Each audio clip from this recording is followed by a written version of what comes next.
Adishakti films. Madam जी आप इधर से हाँ महिला वाला लाइन में। आए पुरुष वाले में जाओ, इधर से आओ, बाएं से आए। अरे उनका के ऐसे पाही जी अंदर आया बेदी संगे हमारा परसादी चढ़ा बेदी। अरे उनका के ऐसे पाही जी अंदर आया बेदी संगे हमारा परसादी चढ़ा बेदी। हर बड़े परेशान बड़े देखी हैरान बड़े होला बर्दाश्त न कराओ। हम भी उधर आए, पुलिस अंकल आने नहीं दे रहा है। भागो यहाँ से। ढेर बोल बनू तुम्हारा बीटा वाले कपड़ा उड़ी जाए। अरे ढेर जानी बना तू या पाना के दाऊद हो, महिला के लाइन में पुरुष नटला हो। ढेर जानी बना तू या पाना के दाऊद हो, महिला के लाइन में पुरुष नटला हो। दुर्गा पूजा सेवा समिति आप सबका हार्दिक अभिनंदन करता है और करता रहेगा। अतः सारे भक्तजनों से निवेदन है कि आप सब सोशल डिस्टेंसिंग का पालन करते हुए मां का दर्शन करें। जय माता दी।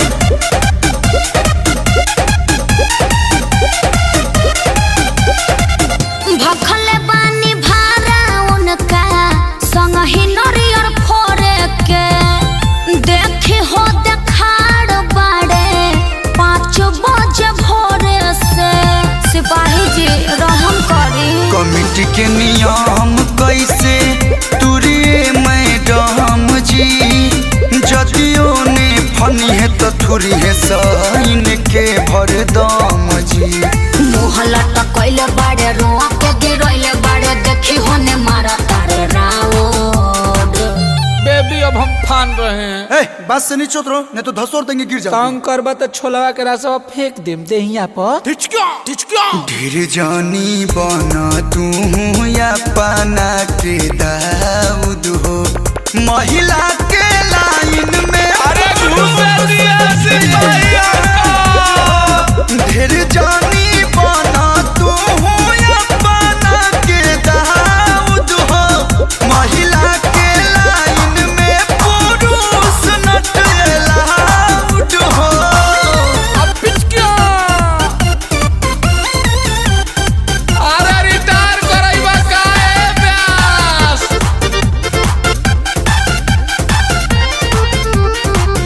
भगती में अतना ना चलेला चलान जी। डांटी इनकर काहे सुखबले बानी परान जी। अरे ये आएगा तो सभी लोग आने लगेंगे। नियम सबके एक लेखा होला, जितन रहुआ सोचत बानी बाणे न इतना भोला।